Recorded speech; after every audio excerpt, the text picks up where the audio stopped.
അദ്ദേഹം പറഞ്ഞത് ഇനി നമുക്ക് കാര്യമായി ഒന്നും ചെയ്യാനില്ല, പരമാവധി ഒരു 2 ആഴ്ച നമുക്ക് നോക്കാം.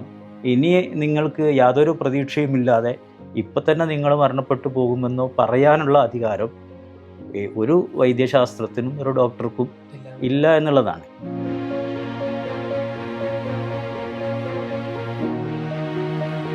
രണ്ടാഴ്ചയെ ഇനി പ്രതീക്ഷയുള്ളൂ എന്ന് പറഞ്ഞ വൈദ്യശാസ്ത്രം അത്തരത്തിൽ മാറ്റിവെച്ച ഒരു മനുഷ്യരാണ് നമ്മുടെ കൂടെ ഇപ്പോൾ ഇന്റർവ്യൂ തരുന്നതെന്നുള്ളതാണ്. ഇങ്ങനെയൊക്കെയാണ് ഡോക്ടർമാർ വിധി എഴുതിയിട്ടുള്ളത്. ഞാൻ പറഞ്ഞു അൽഹംദുലില്ലാ, അത്രയും കാലം ഒന്നിച്ച് താമസിക്കാൻ പറ്റിയല്ലോ.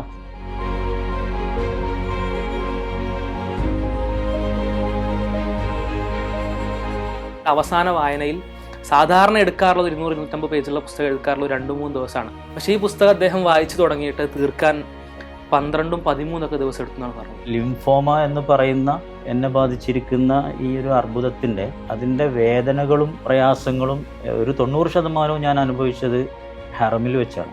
ഞാൻ ഈ ഒരു അവസ്ഥയിലേക്ക് കടക്കുന്നതിന് മുമ്പ് ഒരു ഉംറക്ക് നേതൃത്വം കൊടുക്കാൻ കഴിഞ്ഞു എന്നുള്ളതാണ്. ആ സമയത്താണ് എന്തിൻ്റെ വേദനയാണ് എന്ന് പോലും അറിയാത്ത ഒരു ശൂന്യതയിൽ പടച്ചവനോട് കൈനീട്ടുന്നത്. ലിംഫോമയാണ് എന്ന് പറയുമ്പോൾ നമുക്ക് അവിടുന്ന് പറയാൻ കഴിഞ്ഞത് അൽഹംദുലില്ലാ എന്നാണ്. അതെനിക്ക് തോന്നുന്നു ആ ഉംറക്കിടയിൽ കിട്ടിയ പടച്ചവൻ നൽകിയ ആ ഒരു ധൈര്യം. ഞാനൊരു 43 വയസ്സ് വരെ, 45 വയസ്സാണ് ഇപ്പോൾ, 43 വയസ്സ് വരെ ഒരു ദിവസം പോലും എൻ്റെ ഓർമ്മയിൽ ആശുപത്രിയിൽ കിടക്കാത്ത ഒരാളാണ്. ഈ അസുഖം വീണ്ടും റിലാപ്സ് ആയിട്ട് തിരിച്ചു വരുന്നത്. അത് തിരിച്ചു വരുന്നത് നേരത്തെ നമുക്ക് തൊണ്ടവേദനയായിരുന്നുവെങ്കിൽ പിന്നെ വന്നിരിക്കുന്നത് നടുഭാഗത്താണ്. എഫക്റ്റീവ് ആവും നമുക്കറിയില്ല. അതുകൊണ്ട് നമുക്ക് എന്താണ് കൊടുത്തു നോക്കാം. ഞാൻ പറഞ്ഞു നിങ്ങൾ കൊടുക്കൂ, ഞങ്ങൾ പ്രാർത്ഥിക്കാം. പക്ഷെ അവരുടെ എല്ലാ പ്രാർത്ഥനകളിലും, എല്ലാ നമസ്കാരത്തിന് ശേഷവും എനിക്ക് വേണ്ടിയുള്ളൊരു പ്രാർത്ഥന, അത് ഒരുപാട് ആളുകൾ പേഴ്സണലായിട്ടും ഒക്കെ നമ്മൾ വിളിച്ച് പറയുകയും അത് നിരന്തരം ഉണ്ടായി എന്നുള്ളതാണ് നമുക്ക് കിട്ടുന്ന വല്ലാത്തൊരു ആത്മധൈര്യം എന്ന് പറയുന്നത്. ആംബുലൻസ് പോകുമ്പോൾ പറഞ്ഞത് ഇങ്ങോട്ട് തിരിച്ചു വരുമ്പോൾ എന്ത് ചെയ്യണം, ട്രെയിനിൽ വരണം. അൽഹംദുലില്ലാ, ഞങ്ങൾ 2 പേരും ട്രെയിനിലാണ് തിരിച്ചു വന്നത്. അസ്സലാമു അലൈക്കും വറഹ്മത്തുള്ളാഹി. ഇനിയും പൂക്കുന്ന ജീവിതം, ജീവിതത്തിൻ്റെ പ്രതീക്ഷകൾ അറ്റുവെന്നും ജീവിതം വരണ്ടു എന്നും നമ്മൾ വിചാരിക്കുന്നിടത്ത് നിന്ന് അതിൽ പുതിയ വേരുകളും പുതിയ നാമ്പുകളും പുതിയ കതിരുകളൊക്കെ മുന്നോട്ട് വരുന്ന, അല്ലെങ്കിൽ അത് പൂത്ത് കാണുന്ന ഒരവസ്ഥ പലപ്പോഴും നമ്മളുടെ ജീവിതത്തിൽ ഉണ്ടാവാറുണ്ട്. അല്ലെങ്കിൽ അത്തരത്തിലുള്ള ജീവിതങ്ങൾ ഒരുപാട് നമ്മൾ കാണാറുണ്ട്. നമ്മൾ ഇന്ന് ഈ പുസ്തകത്തിൻ്റെ ഓഥർ അല്ലെങ്കിൽ എഴുത്തുകാരൻ ഷാനവാസ് കെയുടെ വീട്ടിലാണുള്ളത്. ഇനിയും പൂക്കുന്ന ജീവിതം, ക്യാൻസർ വാർഡിലെ അതിജീവന കുറിപ്പുകൾ എന്നാണ് ആ പുസ്തകത്തിൻ്റെ പേര്. ഈ പുസ്തകത്തെ പറ്റി ഞാൻ ഇൻ്റർവ്യൂ എടുക്കാൻ വരുന്നതിന് മുമ്പ് യുവതാ ബുക്സിൻ്റെ CEO ആയിട്ടുള്ള ഹാറൂൺ കക്കാനോട് സംസാരിച്ച സമയത്ത് അദ്ദേഹത്തിനോട് പറഞ്ഞൊരു കാര്യം, ഈ പുസ്തകം ഉള്ളത് 250 പേജോളാണ്. ആ പുസ്തകത്തിൻ്റെ പ്രൂഫ് റീഡിങ് അദ്ദേഹം, അഥവാ എഴുത്തുകളിലെ മറ്റ് അക്ഷരത്തെറ്റുകളോ മറ്റൊക്കെ വന്നിട്ടുണ്ടോ എന്നും അല്ലെങ്കിൽ അതിൻ്റെ ക്രമം ഒന്ന് ശരിയാക്കണമെന്നൊക്കെയുള്ള പരിശോധനയുടെ അവസാന വായനയിൽ സാധാരണ എടുക്കാറുള്ളത് 200-250 പേജുള്ള പുസ്തകം എടുക്കാറുള്ളത് 2-3 ദിവസമാണ്. 2-3 ദിവസങ്ങളിലെ രാത്രി സമയങ്ങൾ മാറ്റിവെച്ചാൽ അത് തീർക്കാറുണ്ടെന്നാണ് അദ്ദേഹം പറഞ്ഞത്. പക്ഷേ ഈ പുസ്തകം അദ്ദേഹം വായിച്ചു തുടങ്ങിയിട്ട് തീർക്കാൻ 12-13 ദിവസം എടുത്തെന്നാണ് പറഞ്ഞത്. കാരണം അത്രമേൽ അദ്ദേഹത്തെ, അല്ലെങ്കിൽ അദ്ദേഹം എന്നൊരു വായനക്കാരനെ, അതും ഒരുപാട് പുസ്തകങ്ങൾ വായിച്ച ആളായിരിക്കും, അത്തരമൊരു വായനക്കാരനെ പോലും പിടിച്ചിരുത്തിയ, അല്ലെങ്കിൽ കരയിപ്പിച്ച, പ്രയാസത്തിലാക്കിയ, മാനസിക ബുദ്ധിമുട്ടിലാക്കിയ ശേഷം ഒരു സമാശ്വാസത്തിലേക്ക് കൊണ്ടുപോയ, പ്രതീക്ഷയുടെ നാമ്പുകൾ തരുന്ന അത്തരം ഒരു മനോഹരമായൊരു വായനാനുഭവമാണ് ഇത് എന്നാണ് ഞാൻ പൂർണ്ണമായിട്ട് എനിക്ക് വായിക്കാൻ കഴിഞ്ഞിട്ടുള്ള ഒരു പരിധി വരെയുള്ള ഭാഗങ്ങളിലേക്ക് ഞാൻ എൻ്റെ വായന കൊണ്ടുപോയി. എനിക്കും അത്തരത്തിലാണ് ഫീൽ ചെയ്തത്. അപ്പോൾ ആ ഒരു പുസ്തകത്തിൻ്റെ എഴുത്തുകാരൻ, അതിലുപരി ഈ പുസ്തകത്തിലെ ജീവിതം അത് ജീവിച്ച് തീർത്ത, അല്ലെങ്കിൽ ജീവിച്ച് ഇതുവരെ എത്തിയ ഷാനവാസ് കെയാണ് നമ്മുടെ കൂടെയുള്ളത്. ഷാനവാസ് കെയുടെ സഖി ഇണ ഫാത്തിമ ടീച്ചർ നമ്മുടെ കൂടെയുണ്ട്. അസ്സലാമു അലൈക്കും വറഹ്മത്തുള്ളാഹി. സ്വാഗതം റിക്കാസ് മീഡിയ ഗസ്റ്റ് റൂമിലേക്ക്. നമുക്ക് ഈ പുസ്തകത്തിൽ തന്നെ തുടങ്ങാം. ഇപ്പോൾ പറഞ്ഞതുപോലെ തന്നെ ഷാനവാസ് കെയുടെ ജീവിതമാണല്ലോ ഈ പുസ്തകം. ജീവിതം എന്ന് പറയുമ്പോൾ ചെറുപ്പം മുതലുള്ള ജീവിതമല്ല, നമുക്കറിയുന്നത് പോലെ ഈ പുസ്തകത്തിൻ്റെ ഡിസ്ക്രിപ്ഷനിൽ കൊടുത്ത ക്യാൻസർ വാർഡിലെ അതിജീവന കുറിപ്പുകളാണ്. ഷാനവാസ് ഖാൻ എന്ന് പറയുമ്പോൾ നോർമൽ ജീവിതം നയിച്ചിരുന്ന, സാധാരണയായിട്ട് നമ്മുടെ നാട്ടിലുള്ള യുവാക്കളെ പോലെ ജീവിച്ചിരുന്ന ഒരാളാണ്. പെട്ടെന്നാണ് ഈ പുസ്തകം എഴുതുന്ന ഒരു അവസ്ഥയിലേക്ക്, അല്ലെങ്കിൽ അതിൻ്റെ ഒരു സാഹചര്യത്തിലേക്ക് ഷാനവാസ് കെയുടെ ജീവിതം എടുത്തെറിയപ്പെടുന്നത്. അപ്പോൾ എന്തായിരുന്നു ആ സാഹചര്യം എന്ന് പറഞ്ഞുകൊണ്ട് നമുക്ക് തുടങ്ങാം. ഈ എഴുത്തിനോടും വായനയോടും നേരത്തെ ഇഷ്ടമുണ്ട്. ഒരുപാട് എഴുതൂലെങ്കിലും കുറച്ചൊക്കെ വായിക്കാറുണ്ട്. ഇപ്പോൾ 2 വർഷം മുമ്പാണ് യുവതയുടെ ഇൻപ്രിൻ്റായ പൂമരം ബുക്സിൻ്റെ ഒരു സിറ്റിങ് ബഹുമാന്യനായ NP ഓഫീസറിൻ്റെ നേതൃത്വത്തിൽ നടന്നത്. അപ്പം അതിൽ 2023 ഷാർജ ബുക്ക് ഫെയറിൽ ഇറക്കേണ്ട പുസ്തകങ്ങളെക്കുറിച്ചായിരുന്നു ചർച്ച. അപ്പോൾ കുട്ടികൾക്ക് വേണ്ടിയുള്ള പുസ്തകമാണല്ലോ. അപ്പോൾ ഞാനും ഒരു പുസ്തകം ഇങ്ങനെ മനസ്സിൽ കരുതി. അതിൻ്റെ ഒരു ഔട്ട്ലൈനും കാര്യങ്ങളും ഇങ്ങനെ ചിന്തിച്ചുകൊണ്ട് ആ വർഷം ഇറക്കിയിട്ടില്ലെങ്കിലും അടുത്ത വർഷമെങ്കിലും ഇറക്കാം എന്നുള്ള ഒരു ആഗ്രഹത്തിൽ ഇങ്ങനെ മുന്നോട്ട് പോവുമായിരുന്നു. അപ്പോഴാണ് 2023 ലാസ്റ്റ് ഈ പുസ്തകം എഴുതാനുണ്ടായ ചില സാഹചര്യങ്ങളിലേക്ക് ഞാൻ ജീവിതം വഴിമാറുന്നത്. ആ പുസ്തകം എഴുതുക എന്നുള്ളതല്ല അന്നത്തെ സാഹചര്യം. അന്ന് നമ്മൾ ജീവിതത്തിൽ അപ്രതീക്ഷിതമായിട്ട് കടന്നു വരുന്ന ഒരു രോഗാവസ്ഥ.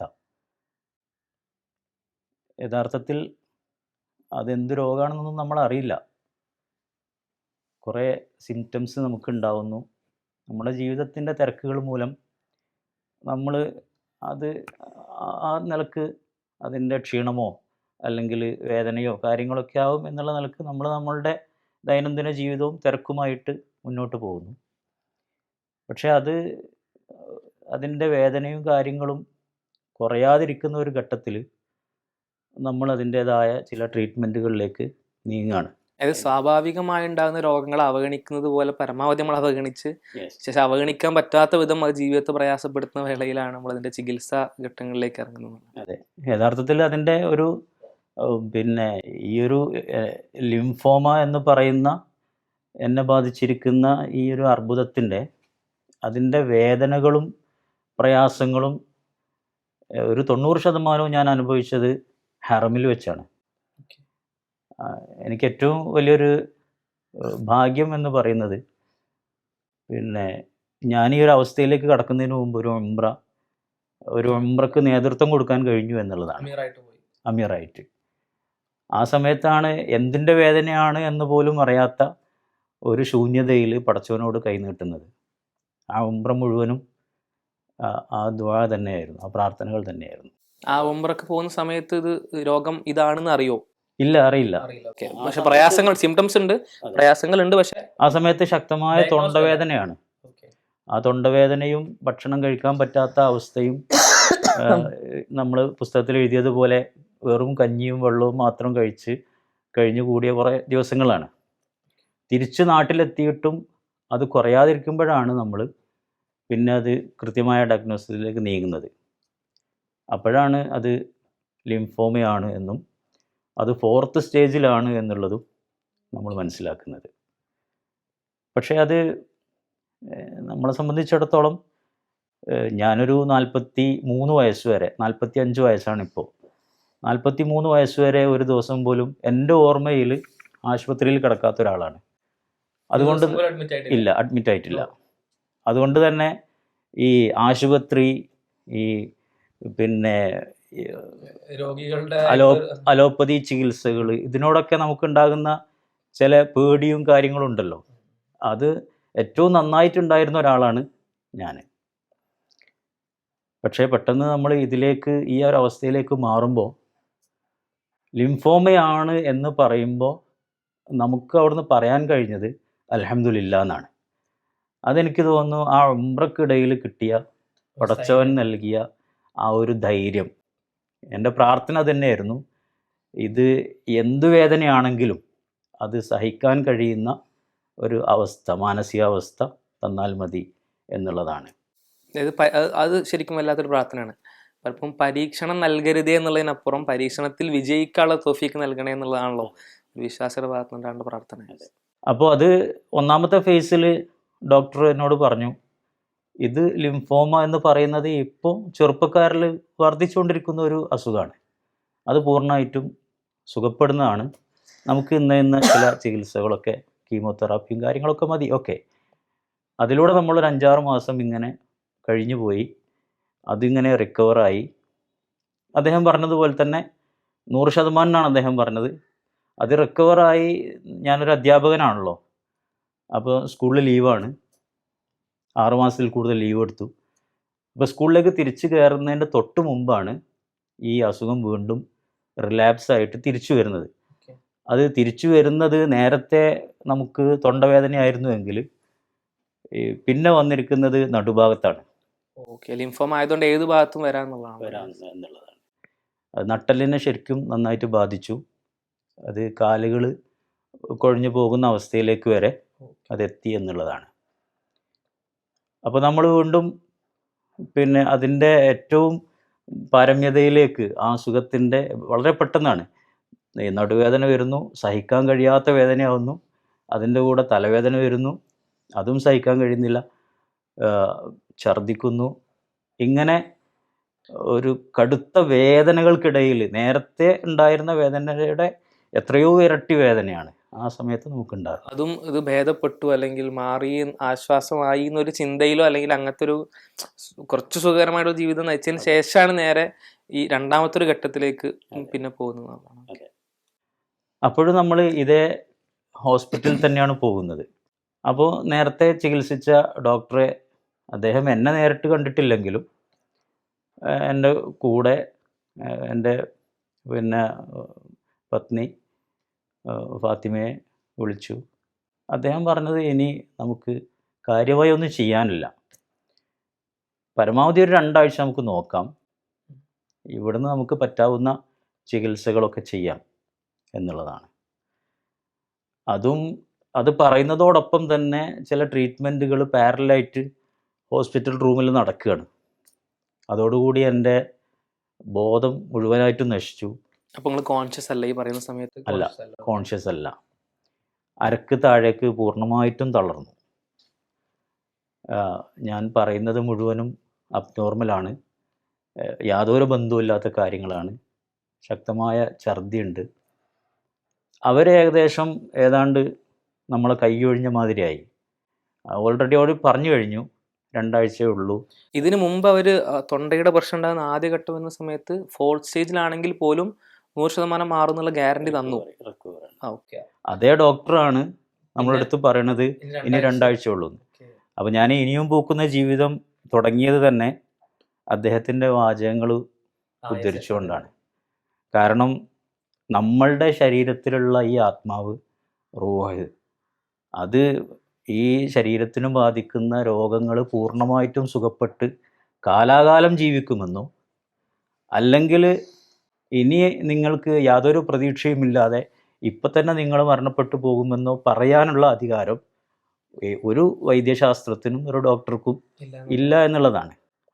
അതാ ജീവൻ നൽകിയ നമ്മളുടെ നാഥന് തന്നെ അതിനുള്ള അർഹതയുള്ളൂ. അപ്പോൾ ഒരു 1.5 വർഷം അല്ലെങ്കിൽ 1.25 വർഷം മുമ്പ് 2 ആഴ്ചയെ ഇനി പ്രതീക്ഷയുള്ളൂ എന്ന് പറഞ്ഞ വൈദ്യശാസ്ത്രം അത്തരത്തിൽ മാറ്റിവെച്ച ഒരു മനുഷ്യരാണ് നമ്മുടെ കൂടെ ഇപ്പോൾ ഇൻ്റർവ്യൂ തരുന്നത് എന്നുള്ളതാണ്.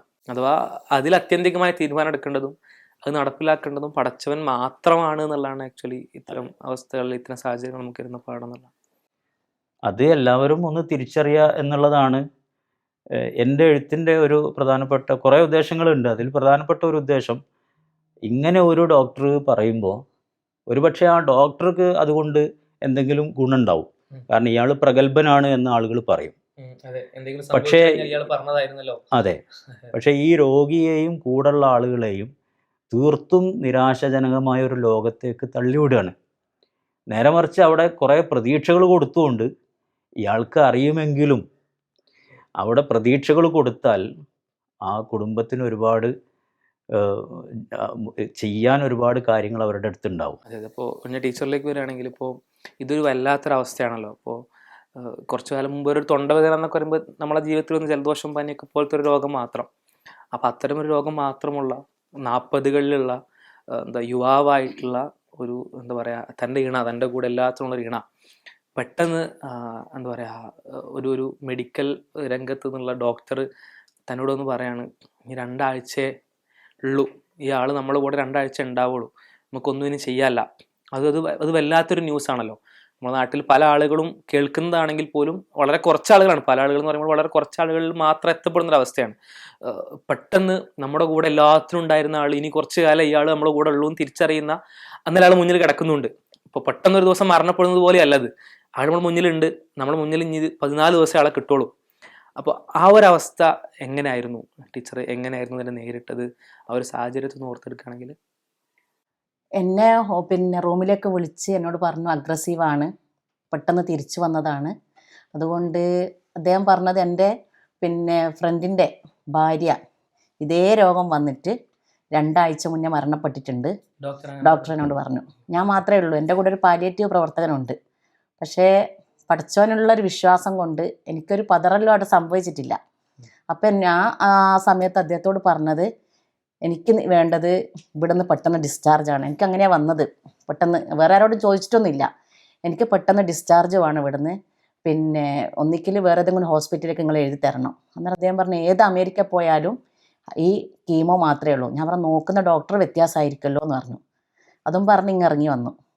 അപ്പോൾ ഞാൻ പുറത്തുനിന്ന് ഞാൻ പറഞ്ഞു എന്ത്, അത് തീരുമാനിക്കേണ്ടത്, മരണം തീരുമാനിക്കേണ്ടത് നിങ്ങളല്ല, അതിനൊരു പഠിച്ചവനുണ്ടല്ലോ.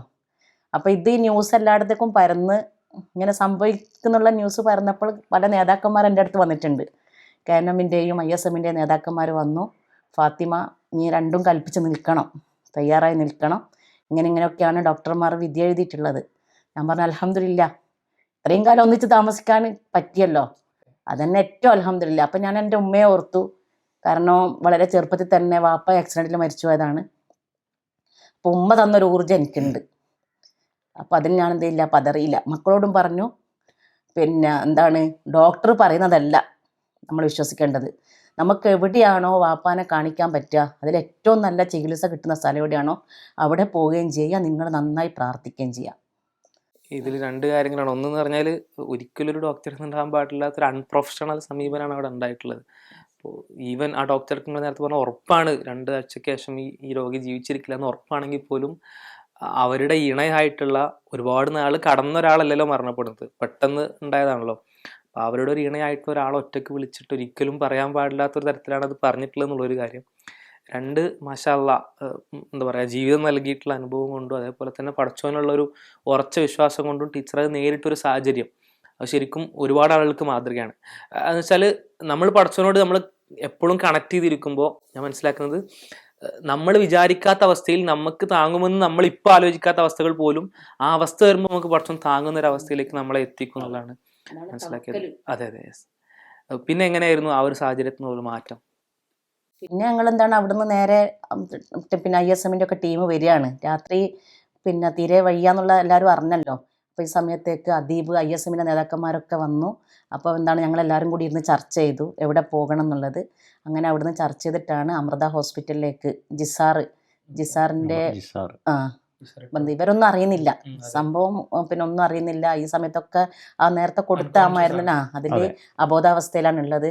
അപ്പോൾ പിന്നെ എന്താണ് എനിക്ക് സംഭവിച്ചതെന്ന് പോലും എനിക്ക് അറിയില്ല. പക്ഷെ ഞാൻ എല്ലാവരോടും പറയുന്നുണ്ട് എന്ത്, ഇവർ പറഞ്ഞ രൂപത്തിലുള്ള ഈ ഡോക്ടർമാർ പറഞ്ഞ രൂപത്തിലൊന്നും എന്തായിട്ടില്ല. ഇപ്പോൾ ഡോക്ടർ പറഞ്ഞത് നട്ടെല്ല് മുതൽ തലവരെ ട്യൂമർ എല്ലാം വന്നിട്ട് ആകെ ആയി എന്നുള്ളതാണ്. പക്ഷെ ട്യൂമറൊന്നും വന്നാൽ ഞങ്ങൾക്ക് ഡോക്ടർ അല്ലെങ്കിലും എന്താണ് കുറേ സാഹചര്യങ്ങൾ വെച്ച് നമുക്കറിയാലോ. അപ്പോൾ അങ്ങനത്തെ ഒരു സംഭവം ഒന്ന് മേലോട്ടെല്ലാ കാര്യങ്ങളൊക്കെ അറിയാലോ മൂപ്പർക്ക്. അപ്പോൾ എന്താണ് ഇങ്ങോട്ടൊന്നും സംഭവിച്ചിട്ടില്ല. പക്ഷെ എന്താണ് ഇതിൽ നമുക്ക് പോകണം, ഇവിടുന്ന് എങ്ങനെയെങ്കിലും രക്ഷപ്പെടുക എന്നുള്ളതാണ്. അങ്ങനെയാണ് ഞങ്ങൾ അവസാനം തീരുമാനത്തിലെത്തിയത് എന്ത്, അമൃത ഹോസ്പിറ്റലിലേക്ക് പോകുക എന്നുള്ളത്. ആ സമയം തന്നെ ഡോക്ടറെ വിളിച്ചു. അല്ല ഞാൻ ഡോക്ടറോട് താഴ്ന്ന് പറഞ്ഞതാണ് ഇവിടുന്ന് നോക്കണ്ട, എനിക്കെന്താണ് ഡിസ്ചാർജ് തരണം. ഓക്കെ ഡിസ്ചാർജ് തരാമെന്ന് പറഞ്ഞു. ആ സമയത്ത് ഞാൻ റൂമിലേക്ക് വരുമ്പോൾ ഇവർ ഇവിടുന്ന് ഇങ്ങനെ വേദന കൊണ്ട് പൊളയുക. കാരണം ഇവിടുന്ന് ഇങ്ങനെ എങ്ങനെയാണ് വേദന എന്ന് നിങ്ങൾക്ക് പറഞ്ഞാൽ മനസ്സിലാവില്ല. അമ്മാതിരി വേദന കൊണ്ട് ഇങ്ങനെ പൊളിയുന്ന സമയത്ത് മൂപ്പരിങ്ങനെ ഇരുത്തിയിട്ട് എന്താണ് നട്ടലിനാണ് ഈ മരുന്ന് കുത്തിക്കയറ്റുന്നത്. അങ്ങനെ 2 കയറ്റി 3ാമത്തേൽ ഇവരെന്താണ് ആ സമയത്ത് ഞാൻ റൂമിൽ കയറി വരുന്നത്. അപ്പോൾ എന്നെ വേണമെന്ന് പറഞ്ഞു, അപ്പോൾ എൻ്റെ അടുത്ത് വേണമെന്ന് പറഞ്ഞപ്പോൾ ഞാൻ ഇങ്ങനെ പിടിച്ച് കാണിച്ചു കൊടുത്തു ഡോക്ടർക്ക്. അപ്പോൾ എന്താ നിങ്ങൾ ചെയ്യുന്നതെന്ന് ചോദിച്ചപ്പോൾ ഇങ്ങനെ ഇത് LP ഇത് മരുന്ന് കയറ്റാണെന്ന് പറഞ്ഞു. അപ്പോൾ 3ാമത്തേൽ മൂപ്പര് മറിഞ്ഞിട്ട് വീണതാണ്. പിന്നെ ഒന്നും ബോധമില്ലല്ലോ. അപ്പോൾ ഞാൻ താഴ്ന്ന ഡിസ്ചാർജും ചോദിച്ച് വന്നതുമാണല്ലോ, അതൊന്നും ഇവരറിയുന്നില്ല, ആരും അറിയുന്നില്ല. അപ്പോൾ ഈ സമയത്ത് ഡോക്ടർ മുകളിലേക്ക് വിളിച്ച് പറഞ്ഞതാ ഇങ്ങനെയൊക്കെ ചെയ്യാൻ. അപ്പോൾ ഡിസ്ചാർജ് ചോദിച്ച ഒരാളോട് എന്ത് ചെയ്യേണ്ട, ഇവർ നോക്കേണ്ട ആവശ്യമില്ലല്ലോ. ആ സമയത്ത് ഇത്തരത്തിലൊരു മരുന്ന് കൊടുക്കാൻ വേണ്ടി സ്പെഷ്യലി പറയുന്നു. ശരിക്കും അവിടെ ഒരു പഠിച്ചവൻ്റെ നല്ലൊരു ഇടപെടലാണ് ചിലപ്പോൾ ഇത് ഇതായിരിക്കും ഉണ്ട് എന്നുള്ളതാണ്. കാരണം അത് നമ്മൾ അമൃതയിലേക്ക് പോകുന്നത് കേരളത്തിലെ ഇന്ത്യയിലുള്ള ഏതെങ്കിലും ഡോക്ടർമാർ പറഞ്ഞിട്ടില്ല, കാനഡയിലിരിക്കുന്ന ഒരു ഡോക്ടറുടെ നിർദ്ദേശപ്രകാരമാണ് പോകുന്നത്. അപ്പോൾ ആ രാത്രിയിൽ എൻ്റെ റിപ്പോർട്ടുകൾ നേരത്തെ പറഞ്ഞ നമ്മളെ സുഹൃത്ത് ജിസാർ ഇട്ടോളി അദ്ദേഹത്തിൻ്റെ കസിനായ ഡോക്ടർക്ക് അയച്ചു കൊടുക്കുകയാണ് കാനഡയിൽ. അപ്പോൾ അവർ കംപ്ലീറ്റ് റിപ്പോർട്ട്സ് ആ സമയത്ത് തന്നെ ഇരുന്ന് പഠിച്ചിട്ട് അവർ പറഞ്ഞത്, നിങ്ങൾ ഔട്ട് ഓഫ് കേരളയിൽ കുറേ ഹോസ്പിറ്റലുകളുണ്ട്, പക്ഷെ അവിടെ പോയാൽ നമുക്ക് ഭാഷ, നമ്മൾ ഈ ലോക്കൽ സപ്പോർട്ട് ഇതൊക്കെ കുറയും. അപ്പോൾ അവരുടെ കൂടെ തന്നെ വർക്ക് ചെയ്തതാണ് അമൃത ഹോസ്പിറ്റലിലുള്ള ഹെഡ് നീരജ് ഡോക്ടർ. അപ്പോൾ അദ്ദേഹത്തെ വിളിച്ച് ഞാൻ സംസാരിക്കാം, നിങ്ങൾ രാവിലെ അവിടെ എത്തിക്കോളിയും എന്ന് പറയാണ്. അപ്പോൾ ഇത് നടക്കുന്നത് ആ നിർണായകമായ ഒരു രാത്രിയാണത്. അപ്പോൾ അതെ, എന്നിട്ട് രാത്രി 3 മണിക്കാണ് നേരത്തെ എന്നെ ചികിത്സിച്ച, എനിക്ക് ഡിസ്ചാർജ് തരാതെ OP കഴിഞ്ഞിട്ട് എൻ്റെ അടുത്ത് ഒരു വട്ടം പോലും വരാതെ വീട്ടിലേക്ക് പോയ ഡോക്ടറെ വിളിച്ചിട്ട് എമർജൻസി ഡിസ്ചാർജ് ഇടിക്കുന്നത്. അപ്പോൾ അതൊരു വല്ലാത്തൊരു വഴിത്തിരിവാണ്. എന്നിട്ട് നേരെ അമൃതയിലേക്ക് പോവാണ്. അവിടെ നിന്നാണ് പിന്നെ റിക്കവറിൻ്റെ ഒരു അവസ്ഥയിലേക്ക് എത്തിയത്. അവിടുത്തെ ഡോക്ടർമാർ എന്താണ് പറഞ്ഞത് അപ്പോൾ ഈ അവസ്ഥയെ പറ്റിയിട്ട്? അപ്പോൾ അവിടുന്ന് എന്നെ വിളിച്ചപ്പോൾ, കാരണം ഈ സമ്മറിയും കൊണ്ടാണല്ലോ പോകുന്നത് ഹോസ്പിറ്റലിലെ, ഇതിൽ മുഴുവൻ എന്താണ് ട്യൂമർ വരെ ഉണ്ട് എന്നുള്ളതാണ്. അപ്പോൾ എനിക്ക് നേരത്തെ ഓർമ്മ വന്നത് ഹവ്വൻ്റെ പുസ്തകം വായിച്ചപ്പോഴാണ്, മനോഹരമായ കാവൽ വായിച്ചപ്പോഴാണ് ഹവ്വയെ പിന്നെ നോക്കിയത് കോയമ്പത്തൂർ. ട്യൂമർ എന്ന് കണ്ടപ്പോൾ ഹവ്വയാണ് ഓർമ്മ വന്നത് ആ സമയത്ത് ഡോക്ടറെ മുന്നിൽ നിന്ന്. അപ്പോഴാണ് എന്ത് ചെയ്തത്, നേരെ കോയമ്പത്തൂർ, വേറെ ഏതെങ്കിലും ഹോസ്പിറ്റൽ ഞങ്ങൾ പറഞ്ഞത്, കോയമ്പത്തൂർ അല്ലാത്ത വെല്ലൂർ ഹോസ്പിറ്റൽ. വെല്ലൂർ ഹോസ്പിറ്റലിലാണ് ഹവ്വയെ പിന്നെ ചികിത്സിച്ചതെന്ന് ഓർമ്മയിൽ ഞാൻ ഡോക്ടർ പറഞ്ഞു എനിക്ക് വെല്ലൂരൊക്കെ എഴുതി തരണം എന്ന്. ആ സമയത്ത് ഒരു ഓർമ്മ എന്താ. പിന്നെ തിരിച്ച് ഞാൻ വേഗം പുറത്തുനിന്ന് ഹവ്വയെ വിളിച്ച്, ഏത് ഹോസ്പിറ്റലായിരുന്നു നിങ്ങൾ കാണിച്ചത്, ട്യൂമർ ആണെന്നാണ് പറയുന്നത്, അപ്പോൾ കോയമ്പത്തൂരാണോ വെല്ലൂരാണോ, ഞാൻ ആ ഡോക്ടറോട് അറിയാതെ അങ്ങ് പറഞ്ഞു പോയിട്ടുണ്ടെന്ന് പറഞ്ഞു. പിന്നെ അങ്ങനെയാണ് രാത്രി ചർച്ച വന്ന് അമൃതയാണ് വെല്ലൂരിനെ കാണിയും നമുക്ക് കുറച്ചും കൂടി നല്ലതെന്നുള്ള രൂപത്തിൽ. ശരിക്കും ഒരു കൂട്ടം മനുഷ്യന്മാർ എന്ന് പറയാം.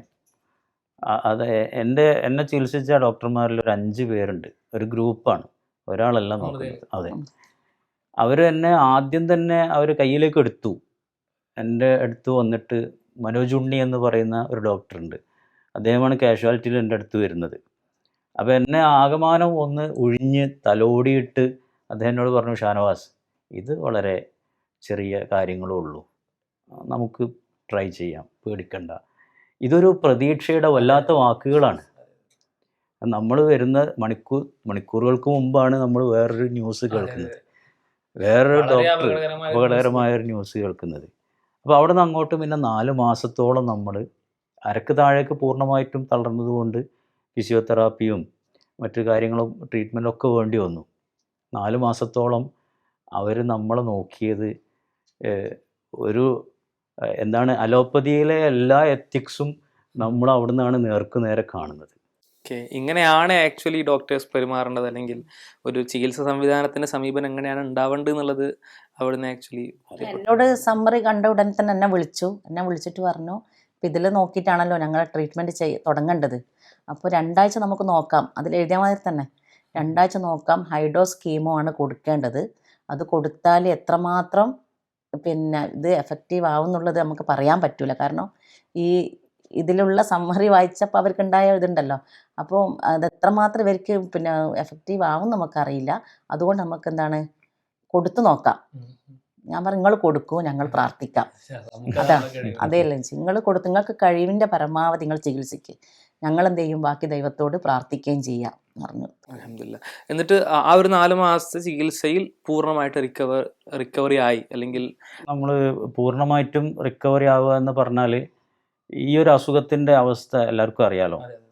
അപ്പോൾ എനിക്ക് ചെയ്തിരിക്കുന്ന അവസാനത്തെ ഒരു ട്രീറ്റ്മെൻറ്റ് കാർട്ടിസൽ തെറാപ്പി എന്നുള്ളതാണ്. അതിൻ്റെ വിശദാംശങ്ങൾ ഞാൻ ബുക്കിൽ കൊടുത്തിട്ടുണ്ട്. അത് എൻ്റെ പ്രായം വെച്ചുകൊണ്ട് അവർ തീരുമാനിച്ചിട്ടുള്ളതാണ്. രണ്ടാമത്തത് 1 വർഷത്തിൻ്റെ ഉള്ളിൽ തന്നെ റിലാപ്സ് ആവുകയാണെങ്കിൽ ഈ തെറാപ്പി ഏറ്റവും എഫക്റ്റീവ് ആണെന്നുള്ളതാണ്.